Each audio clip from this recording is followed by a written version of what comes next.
Mesdames et messieurs, bonsoir et ravi de vous retrouver dans cette nouvelle édition de Direct, votre fenêtre sur le monde égyptien, sur les grands événements qui ont émané la scène égyptienne durant les derniers jours ou quand même durant les dernières 24 heures. En fait, aujourd'hui, nous allons vous proposer, mais aussi nous allons proposer des questions, mais aussi des réponses concernant le tourisme égyptien, les différentes dimensions du tourisme égyptien. À quel point vous trouvez que les nouvelles infrastructures sophistiquées que possède actuellement l'Égypte vont relancer un peu plus le tourisme ici en Égypte, et quels sont les plans de l'État à cet égard pour avoir une sorte de relance touristique très effective sur le terrain. Comment, par exemple, l'État égyptien essaye de s'occuper de plus en plus du capital humain, non seulement de former les travailleurs dans l'industrie touristique, mais aussi de sauvegarder ces travailleurs. Et en même temps, comme vous savez, il y a toujours un manque de financement au niveau international, notamment au niveau des pays en développement ou des pays émergents dans le domaine de développement, y compris bien sûr le tourisme. Donc comment, par exemple, à travers de nouveaux partenariats avec les différents pays du monde, avec les différents blocs économique du monde, nous pouvons avoir plus de financement, mais aussi plus du marché pour l'industrie touristique. Donc, toutes ces questions et d'autres questions vont être bien sûr proposées sur cette table de négociation, plutôt de discussion, à travers les explications et les éclaircissements de nous quand même invités qui seront avec nous à travers la ligne de l'Internet international. Mais justement, nous devons commencer par la responsabilité qu'assume actuellement le ministère égyptien de l'Intérieur pour faire face aux différentes crises auxquelles sont confrontés les citoyens, notamment dans le domaine socio-économique. En fait, sous les auspices du président égyptien Abdel Fattah al-Sisi, il y a une prolongation d'un mois de plus des activités de la 26e phase de l'initiative intitulée Kulluna Wahid, où nous sommes tous un. Le ministère de l'Intérieur continue de fournir toutes les denrées alimentaires, non alimentaires à des prix réduits par l'intermédiaire de 2254 points de vente fixes et mobiles et de chapiteaux à installer sur les places et dans les rues principales à travers le pays. Le système qui s'appelle Amen, dépendant de l'Intérieur, propose également des produits alimentaires à des prix réduits de 50% dans ces points de vente fixes et mobiles.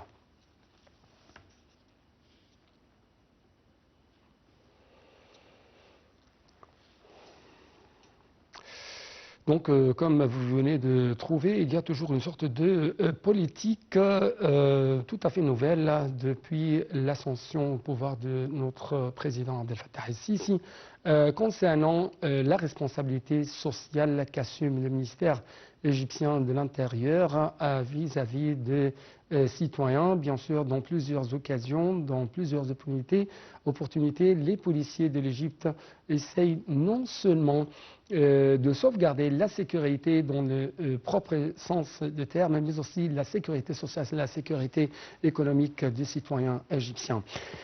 Notre programme aujourd'hui va jeter plus de lumière, comme je vous ai souligné dans le commencement de cette édition, sur les dimensions touristiques de l'Égypte. Et quand même, il y a toujours une sorte de réforme, une sorte de programme économique appliqué sur le terrain de la part de l'Égypte. Et ça en coopération avec les différentes institutions internationales, comme par exemple le conseil d'administration du groupe de la Banque mondiale qui a approuvé un financement d'une valeur de 700 millions de dollars pour le gouvernement égyptien. Et de sa part, le gouvernement égyptien s'engage à mettre en œuvre des réformes économiques et structurelles ambitieuses pour bâtir une économie plus compétitive, mais aussi menée par le secteur privé et une économie qui soutient de plus en plus la transition verte et qui est considérée comme l'un des mécanismes de soutien budgétaire de la Banque mondiale. Les explications tout de suite avec Salih Hamidaya Rachouja.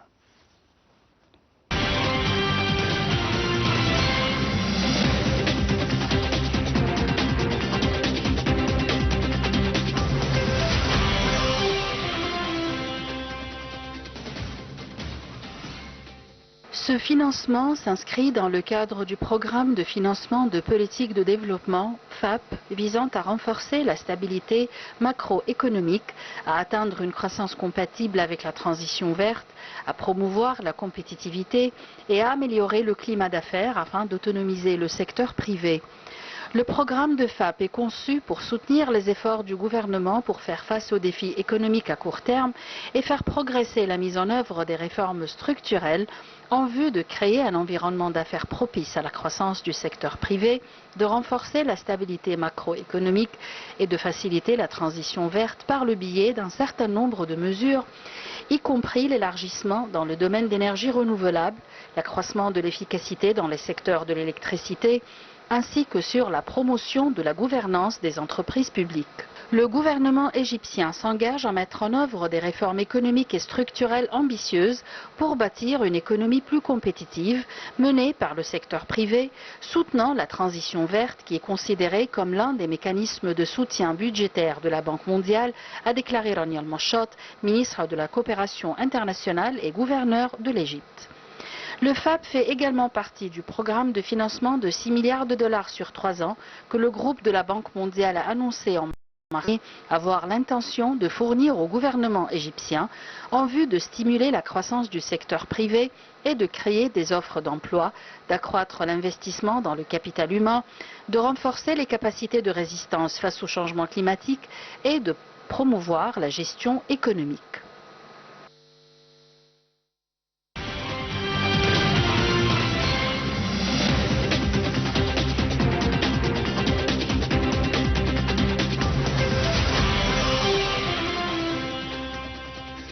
Donc j'ai actuellement en ligne de l'Internet international M. Karim El-Menebbaoui, c'est un expert dans le domaine du tourisme. M. Karim El-Menebbaoui, bonsoir.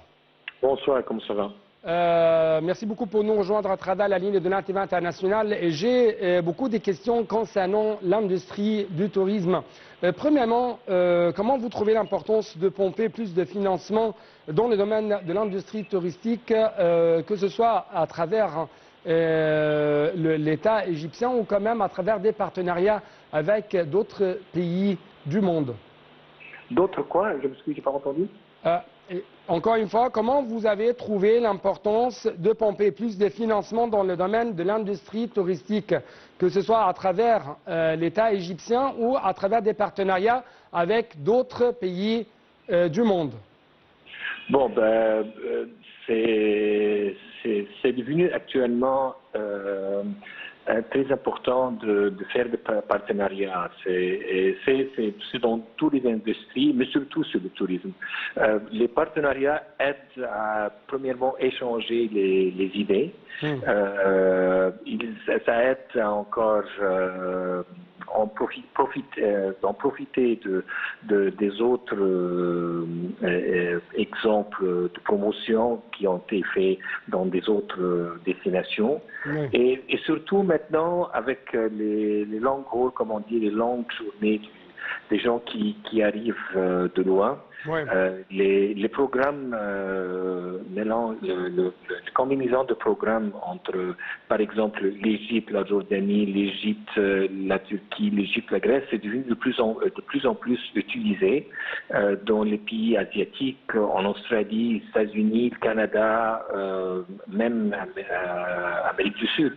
Alors, ils sont les gens qui voyagent maintenant le plus et qui dépensent le plus. Alors,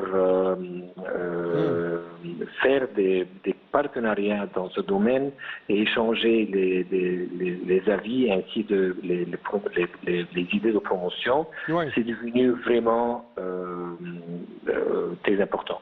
Oui.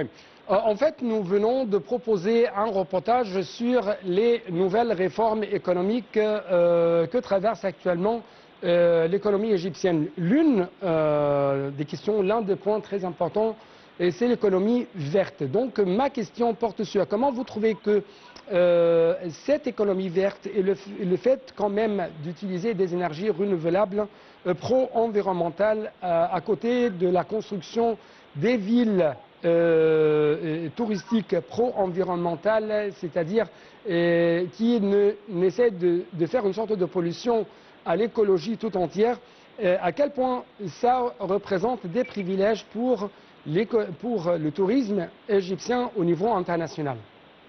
Excusez-moi, ce n'est plus un privilège, actuellement c'est impératif. C'est pas du choix, c'est devenu impératif. Je vous téléphone juste après que j'ai fini une grande réunion très importante internationale en Australie. Et la ville verte et comme on dit, le Green Globe et tout ça est devenu vraiment impératif. Il y a de plus en plus, les gens ne veulent pas visiter que les villes qui ont traité ce domaine et qui opèrent sur le Green Globe. Ça, c'est devenu maintenant très essentiel, surtout que le pourcentage des jeunes qui voyagent, quand je dis des jeunes, alors les trentaines, début quarantaine, augmente d'une façon très importante et ça se voit. Et c'est eux actuellement qui insistent d'avoir un Green Globe dans tout le monde, alors pour supporter des destinations et visiter des destinations qui ne sont pas au niveau et qui même n'ont pas commencé à opérer sur un globe futur, c'est devenu maintenant hors de la liste. Alors c'est vraiment ce que je veux confirmer à dire, c'est que c'est plus une option, c'est impératif. Oui. Si on va parler un peu plus de l'infrastructure sophistiquée que possède actuellement l'Égypte, comment vous trouvez l'impact de ça sur la relance du tourisme égyptien et avec plus de précision, à quel point vous trouvez que l'Égypte est devenue de plus en plus une destination touristique mondiale qui présente des programmes variables grâce à cette infrastructure sophistiquée, des programmes pleins de richesses culturelles, pleines de monuments, mais aussi pleines de destinations et de stations balnéaires. Au point de vue Green Globe ou généralement? Je parle actuellement que, par exemple, nous possédons de nouveaux aéroports, de nouveaux ports, de nouvelles routes, de moyens de transport de plus en plus avancés et sophistiqués. Écoutez, alors, l'accessibilité pour n'importe quelle destination est très importante.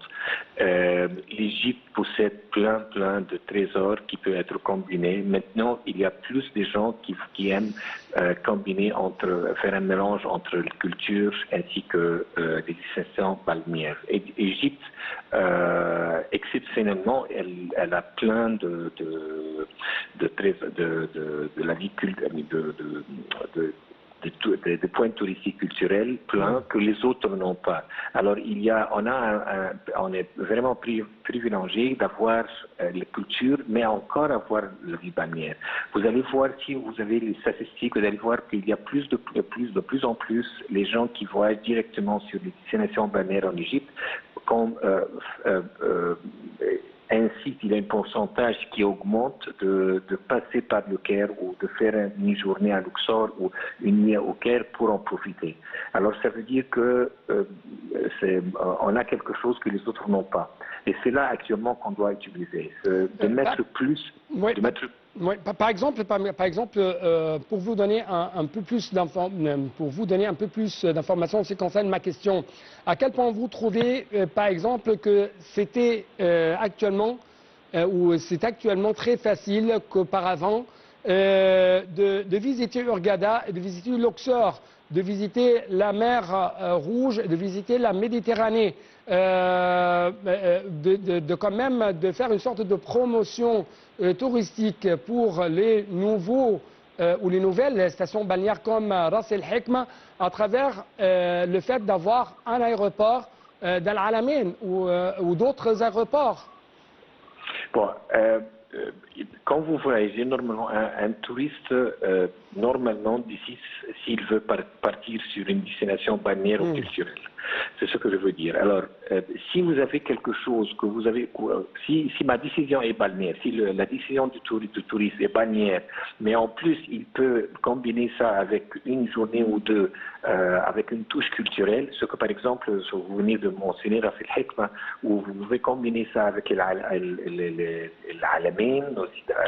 surtout à Alexandrie, qui est plein maintenant des sites historiques. Ça donne à Ras El Hekma beaucoup de privilèges en comparant avec les autres destinations balnéaires.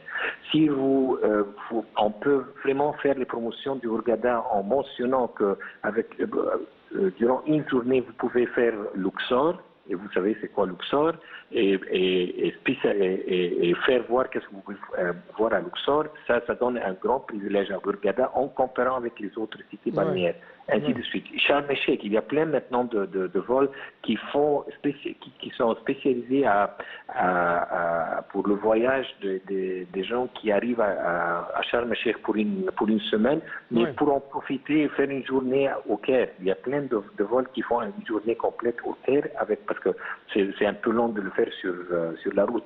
Alors tout ça doit être un élément qu'on ajoute sur tous les... Parce que dans le temps, c'était ou bien culturel ou bien balnéaire. Mais c'est le temps maintenant, après tous les statistiques qu'on avait vues, c'est le temps maintenant de préciser et de faire voir, même quand on fait quand on fait la promotion des destinations balnéaires, que c'est facile d'ajouter un goût culturel, et surtout que c'est Luxor, c'est le Caire, c'est Alexandrie qui ont un nom très connu, très fort, et de renommée internationale. Culturelle, absolument.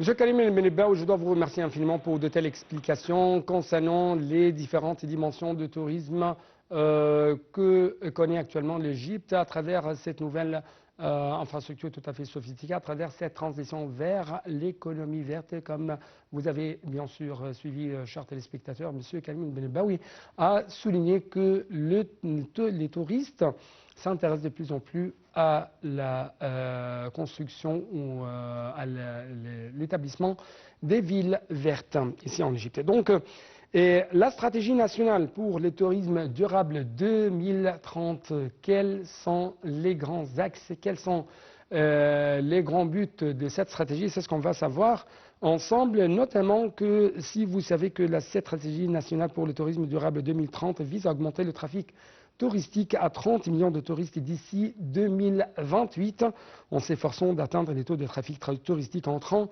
vers la destination touristique égyptienne environ 25% et 30% par an. Les explications tout de suite.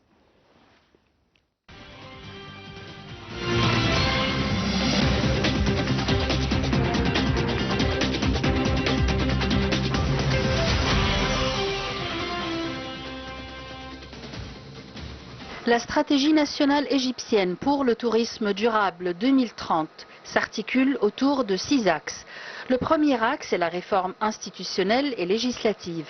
Un certain nombre de lois et de procédures législatives ont déjà été achevées et amendées, notamment la modification de la loi sur la protection des antiquités, la lutte contre les passagers clandestins, l'escalade d'antiquités et autres, en plus de la promulgation de lois établissant 2 organismes économiques, à savoir l'autorité du Grand Musée égyptien en 2020 et l'autorité du Musée national de la civilisation égyptienne en 2021.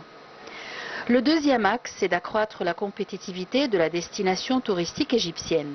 Dans cet axe, des travaux sont en cours pour optimiser l'exploitation des ressources touristiques naturelles, humaines et archéologiques de l'État et travailler pour assurer leur durabilité et pour fournir une infrastructure et des services distingués et avancés afin d'accroître la compétitivité de l'Égypte en encourageant les opportunités d'investissement, en augmentant l'efficacité de l'élément humain et en utilisant des méthodes technologiques modernes.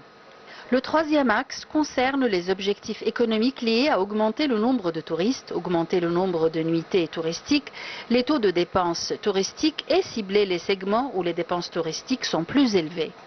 Cette stratégie vise à montrer la destination touristique égyptienne comme une destination jeune et dynamique, en plus de mettre en lumière les éléments touristiques de la destination touristique et ses différents modèles et produits, en plus de lancer un certain nombre de campagnes promotionnelles électroniques sur diverses plateformes de médias sociaux.